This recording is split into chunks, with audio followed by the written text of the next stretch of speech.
पहले तो इनके नबी डिल्यूजनल थे, उनको लगते थे कि भाई 72 हूरे दिखेंगी वर्जिन, वो भी जन्नत जाके।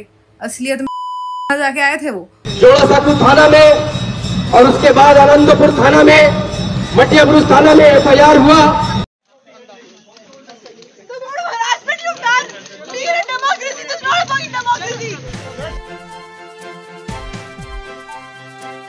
A case has been registered against him, so our police will go to West Bengal. পড়ে পড়ে মার খাওয়ার দিনও শেষ, বসে বসে এই রাজ্যের পুলিশ প্রশাসনের তোষণ নীতির দেখার দিনও শেষ। এবার কিন্তু পাল্টা দেওয়া হবে। যে হিন্দু ধর্মের মানুষ এতদিন শান্তি বজায় রাখতো, এবার তারা বুঝে গেছে যে যদি শান্তি বজায় রাখতে হয় তাহলে চুপচাপ সবকিছু সইতেই হবে। সেই যুগ এবার গেছে। আপনারা বলেছিলেন না পরিবর্তন হবে না, পরিবর্তন হবে। মানুষকে রাস্তাতে নামতেই হবে। একটা সময়ের পর দেওয়ালে পিঠ থেকে গেলে মানুষকে রাস্তায় নামতেই হবে। মমতা বন্দ্যোপাধ্যায় সরকারের তোষণ নীতি মানুষকে রাস্তায় নামিয়ে দিয়েছে। এমনিতে মমতা বন্দ্যোপাধ্যায় সরকারের চুরি, দুর্নীতি, নানা রকম অপকর্ম সবাইকেই রাস্তায় নামিয়ে দিয়েছে। সে ডাক্তার হোক, শিক্ষক হোক, সরকারি কর্মচারী হোক, সবাই রাস্তায়, বেকার যুবক যুবতী সবাই রাস্তায় নেমেছে। এবার হিন্দু ধর্মের মানুষকেও রাস্তায় নামতে হচ্ছে, পাল্টা প্রতিরোধ গড়তে হচ্ছে শুধুমাত্র মমতা বন্দ্যোপাধ্যায় সরকার, তার পুলিশ, তার প্রশাসনের তোষণ নীতির জন্য। আর এবার মমতা বন্দ্যোপাধ্যায়ের পুলিশও যদি কিছু না করে তাহলে পাশের রাজ্য থেকে হিমন্ত বিশ্ব শর্মার পুলিশও এবার আসবে এই রাজ্যে এই তোষণ নীতিকে বন্ধ করতে। ঠিক কি কি হচ্ছে এই মুহূর্তে, আপডেট কি, সবটা দেখাবো আপনাদের।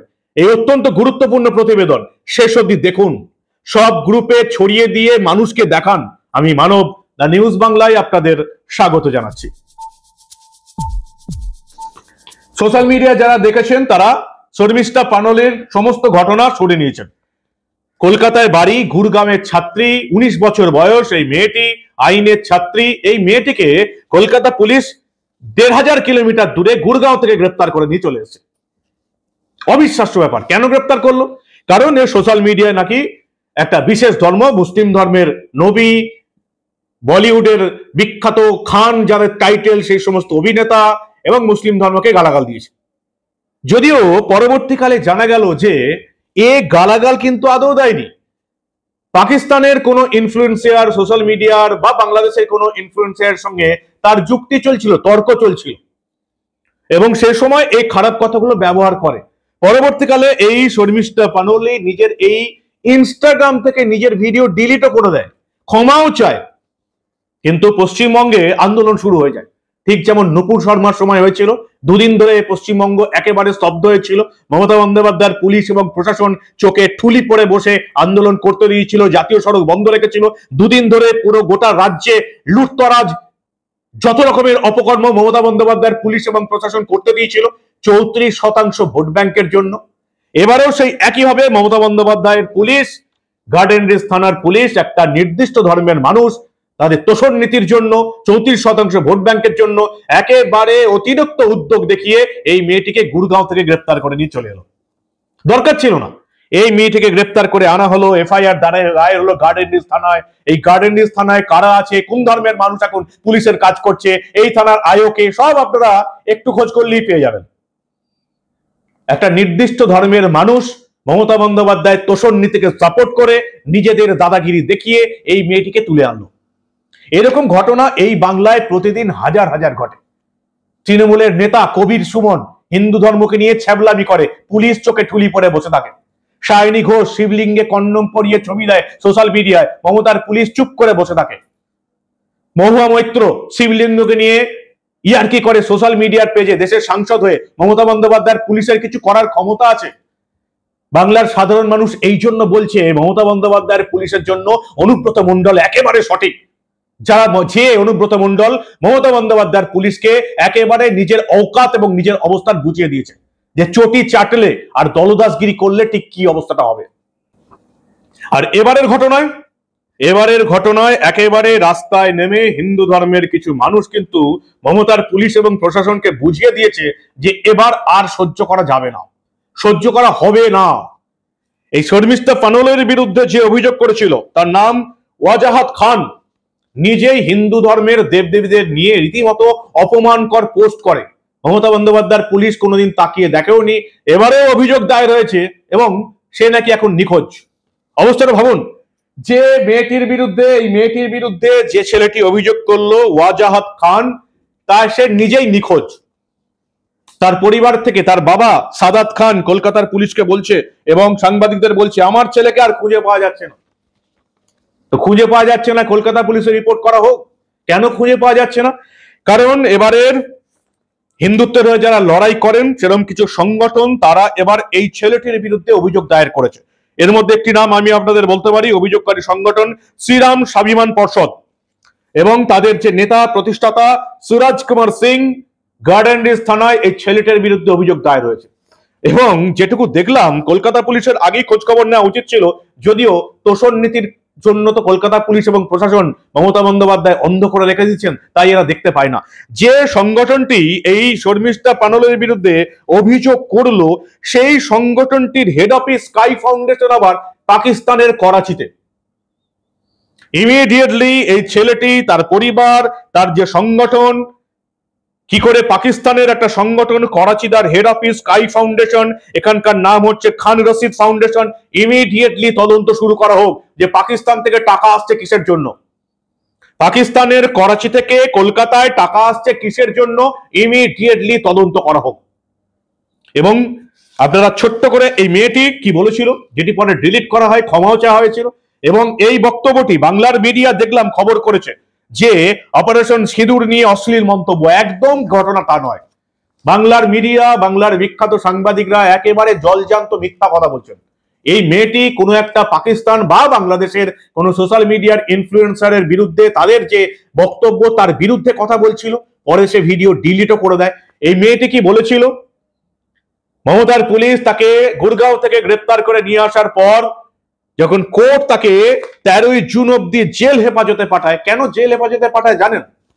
যদি এর কারোর বিরুদ্ধে, কোনো অভিযুক্তর বিরুদ্ধে আরো খোঁজখবর নেওয়ার দরকার হয়, তার কোনো ব্যাংক অ্যাকাউন্ট দেখার দরকার হয়, তার কোনো পুরনো কাজকর্ম দেখার দরকার হয়, তবে এতদিনের জেল হেফাজত হয়। 13ই জুন অব্দি 14 দিনের জেল হেফাজত, অবিশ্বাস্য ব্যাপার।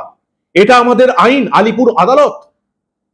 আমাকে শিখতে হবে নতুন করে আদালত এবং আইনের বিচার ব্যবস্থা কি হতে পারে। 14 দিনের জেল হেফাজত শুধুমাত্র সোশ্যাল মিডিয়ায় খারাপ কথা বলার জন্য, অবিশ্বাস্য ব্যাপার। এই মেয়েটির ব্যাকগ্রাউন্ড চেক করতে কদিন লাগবে? এই মেয়েটি এমন কি পাওয়ার আছে, কি প্রভাবশালী আছে যে যদি কোনো সাক্ষী ফাক্ষী থাকে তাকে প্রভাবিত করবে, তবু 14 দিনের জেল হেফাজত। এটাই আমাদের আইনি ব্যবস্থা। এর জন্যই এই যে ব্যাংসাল কোর্ট আমাদেরকে আছে, ব্যাংসাল কোর্ট যেটাকে পুলিশ কোর্ট বলা হয়, প্রত্যেকে গালাগাল করে এর বিচার ব্যবস্থা নিয়ে। আলিপুর আদালত কতদিন আর এই পুলিশ প্রশাসনের কথায় এই ব্যাংসাল আদালত, আলিপুর আদালত গুলো চলবে? আমাদের আইনজীবীরা কি করছেন? এরকম বিচার, 14 দিনের জেল হেফাজত একটা সোশ্যাল মিডিয়ায় পোস্ট করার জন্য, অবিশ্বাস্য ব্যাপার। মেয়েটি কি বললো, এবং কলকাতা পুলিশ তাকে ধরে এনে আদালতে তোলার পর 14 দিনের জেল হেফাজত হওয়ার পর মেয়েটি কি বলছে গণতন্ত্র নিয়ে, ভারতের গণতন্ত্র নিয়ে, যেটা আমার আপনার প্রত্যেকের কাছে লজ্জার বিষয়। ছোট্ট করে দেখুন আপনারা। पहले तो इनके नबी डिल्यूजनल थे, उनको लगते थे कि भाई 72 हूरे दिखेंगी, वर्जिन वो भी जन्नत जाके, असलियत में जाके आए थे वो। और अब इनको, मोहतरमा को लग रहा है कि हमारे कंट्री ने ऐसे ही ओपन फायर कर दिया विदाउट एनी वैलिड रीजन। दीदी आप पागल वागल हैं क्या? पहलगाम अटैक का नाम सुना है? उससे पहले बाकी अटैक्स के नाम सुने हैं आपने? कब से तबाही मचाए जा रहा है आपका फकीर। तो हम कुछ ना करें, हम बस हाथ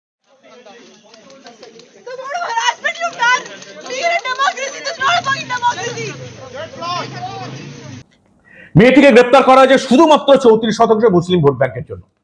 তারা বিভিন্ন থানায় মামলা করে, বিভিন্ন থানায়, যতগুলো থানায় সম্ভব সব থানায় মামলা করে দিয়েছে, এবং বিশেষ করে নিজেদের পছন্দের থানায়, গার্ডেন রিচ, বেটিয়া বুরুজ, বেনিয়াপুকুর, আনন্দপুর, সব থানায় মামলা করা হয়েছে। গার্ডেন রিচ থানা এফআইআর দায়ের করলো এবং তাকে গুরগাঁও থেকে গ্রেপ্তার করে নিয়ে চলে এলো।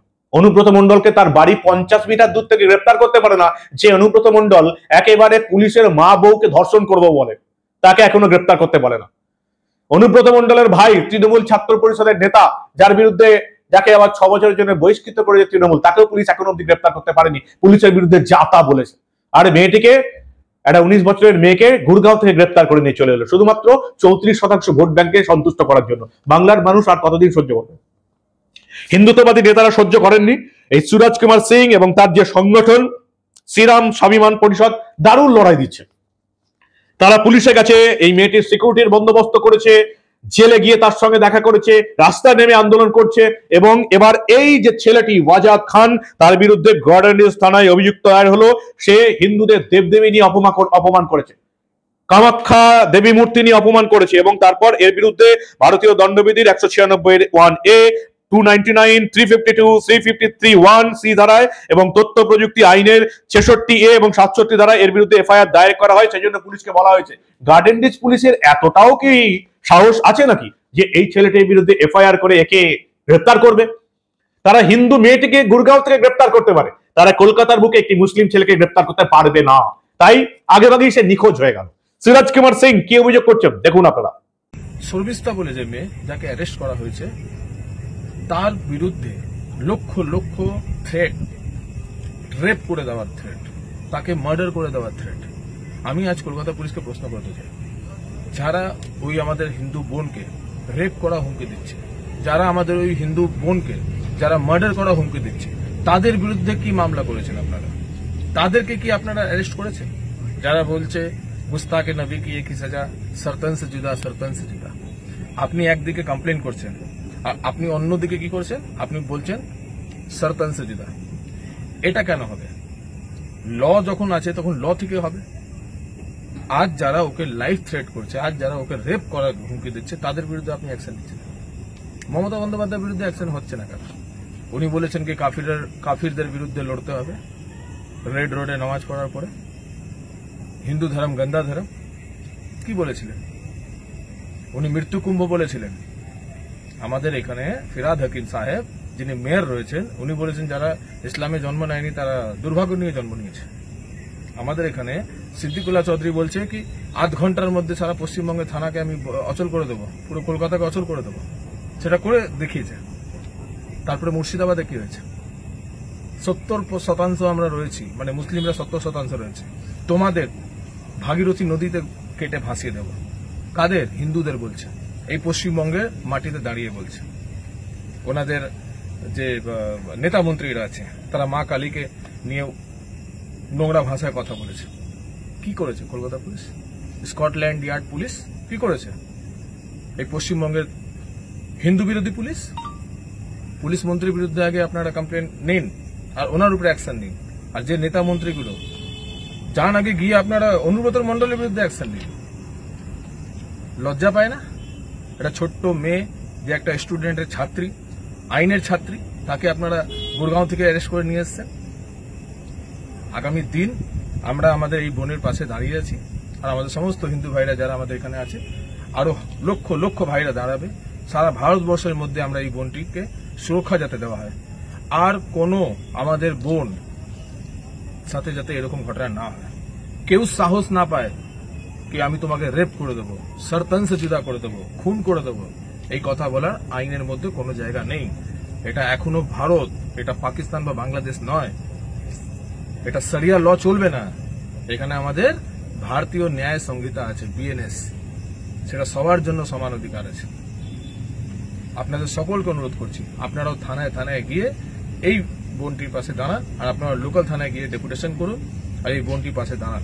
আর যে দুটো ফাউন্ডেশন, গুরুত্বপূর্ণ কথা, যে দুটো ফাউন্ডেশন, যে দুটো সংগঠন এটা পুরো লিড করছে বিষয়টাকে, সেই ফাউন্ডেশন হচ্ছে রশিদি ফাউন্ডেশন আর স্কাইওয়ে ফাউন্ডেশন। এই দুটো সংগঠনের সম্পর্কে যা খোঁজ খবর নিয়েছি আমরা, এদের দেশ বিরোধী সিএএ, এনআরসি নিয়ে বিভিন্ন সময় বিভিন্নভাবে দেশের বিরুদ্ধে এরা অ্যাক্টিভিটি করেছে। আর আপনারা শুনে অবাক হবেন, স্কাইওয়ে ফাউন্ডেশনের হেড অফিস হচ্ছে করাচি, পাকিস্তানে। কারা আমাদের কলকাতায় আছে যারা ওদের প্রতিনিধিত্ব করছে এখানে? কেন ওরা আমাদের বোনকে থ্রেট করছে? এই দুটো সংগঠন আর এই সংগঠনে যারা মূল কর্তা, তাদের বিরুদ্ধে আগামী দিন আমরা এফআইআর করব। তাদের বিরুদ্ধেও কিন্তু রাস্তা নেবে একইভাবে। আমরাও তাদের জন্য অ্যারেস্ট করার আমরা ক্যাম্পেইন চালাবো। সমস্ত বাংলার মানুষ, মা বোনেরা, সমস্ত যুব সমাজ, সবাইকে অনুরোধ করছি আপনারা এগিয়ে আসুন, নাহলে আগামী দিনে আমাদেরকে প্রত্যেকটা ফ্যামিলিকে এরা এইভাবে থ্রেট করবে। অভিযোগ করার পরেই একটা সমস্ত ছেলে ওয়াজাদ খান হঠাৎ করে নিখোঁজ হয়ে গেল। কলকাতা পুলিশ আর তার সন্ধান পাবে না। কলকাতা পুলিশ গুরগাঁও থেকে একটা মেয়েকে তুলে আনতে পারে, কলকাতা পুলিশ নিজের এলাকায়, কলকাতার এলাকায় একটা মুসলিমদের ছেলেকে তুলতে পারবে না কামাখ্যা দেবীকে নিয়ে এইরকম কুরুচিকর মন্তব্য করার পরেও। এটাই মমতা বন্দ্যোপাধ্যায়ের পুলিশ এবং প্রশাসন। সাধারণ মানুষ যে বলছে না যে অনুব্রত মণ্ডলী একেবারে পুলিশকে সঠিক মূল্যায়ন করেছে, অনুব্রত মণ্ডল পুলিশকে সঠিক রাস্তা দেখিয়েছে, আমার এখন মনে হচ্ছে অনুব্রত মণ্ডলী ঠিক কাজ করেছে এবং যারা অনুব্রত মণ্ডলকে এই বিষয়ে সাপোর্ট করছে পুলিশের মা বউ তুলে গালাগাল করার জন্য, তারাই সঠিক এতদিন আমার মনে হচ্ছে। কারণ এটাই পুলিশের অকাত এই রাজত্বে, মমতা বন্দ্যোপাধ্যায়ের রাজত্বে। এই ছেলেটিকে মমতা বন্দ্যোপাধ্যায়ের পুলিশ কিছু করতে না পারলেও অসমের বিভিন্ন থানাও এই ছেলেটির বিরুদ্ধে মামলা হয়েছে এবং অসমের মুখ্যমন্ত্রী হিমন্ত বিশ্ব শর্মা পরিষ্কার বলেছেন আমার পুলিশ বাংলায় যাচ্ছে, আশা করি মমতা বন্দ্যোপাধ্যায়ের সরকার এই ছেলেটিকে আমাদের হাতে তুলে দেবে। কিন্তু মমতার পুলিশ কি করবে সেটাই এখন দেখার, বলছেন হিমন্ত বিশ্ব শর্মা অসমের মুখ্যমন্ত্রী। দেখুন আপনারা। A case has been registered against him, so our police will go to West Bengal and we will request government of West Bengal to hand over him to Assam. But kiman cooperation government of West Bengal pra pao hetu samoye kobo paribo, ajitu etiai kobo nwari। ওয়াজাদ খানের বাবা সাদাত খান বলছে আমার ছেলের profile hack করেছে। যখন হিন্দু দেবদেবীদের নিয়ে কুরুচিকর মন্তব্য হবে তখনই প্রোফাইল হ্যাক হয়ে যাবে। আর এই মেয়েটি কারোর সঙ্গে একটা তর্কে কিছু কথা বলে ফেলেছে এবং সেই কথা প্রত্যেকটাই সঠিক কথা, হয়তো তার গালাগাল দেওয়া উচিত হয়নি, সে ভিডিও ডিলিট করেছে, ক্ষমা চেয়েছে, তারপরেও কলকাতা পুলিশ তাকে গুরগাঁও থেকে গ্রেপ্তার করে নিয়ে এসে 14 দিনের জেলে পাঠিয়ে দিয়েছে। আমি জানি না বাংলার মানুষের পিঠের চামড়া গন্ডারকেও এবার লজ্জা দিয়ে দেবে, এতটা চামড়া মোটা আমাদের রাজ্যের ভোটারদের। মমতার পুলিশ এবং প্রশাসন কি কীর্তি করছে এবং এরপরে 2026-এ মমতা বন্দ্যোপাধ্যায় সরকারটা ক্ষমতা এলে আপনারা যে এই রাজ্যে টিকতে পারবেন না সেটা এই রাজ্যের মূর্খ মানুষ এখনো বুঝতে পারছে না। ধন্যবাদ জানাবো এই সংগঠনগুলো, এই যে শ্রীরাম স্বাভিমান পরিষদ এবং তাদের যে নেতারা আছেন সিরাজ কুমার সিং, তাদেরকে ধন্যবাদ জানাবো যে তারা শুধু সোশ্যাল মিডিয়ায় নয়, তারা মাঠে নেমে এই মেয়েটির হয়ে আন্দোলনটা করছে। এখন দেখতে চাই যে এই ওয়াজাদ খানের বিরুদ্ধে কলকাতার পুলিশ কি ব্যবস্থা নেয়, আর যদি না নেয় তাহলে তো হিমন্ত বিশ্ব শর্মার পুলিশ আছেই। ওই যে বললাম না, আর পরে পরে মার খাওয়ার দিন শেষ, মুখ বুঝে মেনে নেওয়ার দিন শেষ, সেটা এবার এই বাংলার বুকেই শুরু হয়ে গেছে। পরিবর্তন হচ্ছে। আপনি যদি প্রতিবাদ করেন আপনি একা থাকবেন না, আপনার পেছনে কয়েক হাজার মানুষের সঙ্গ থাকবে।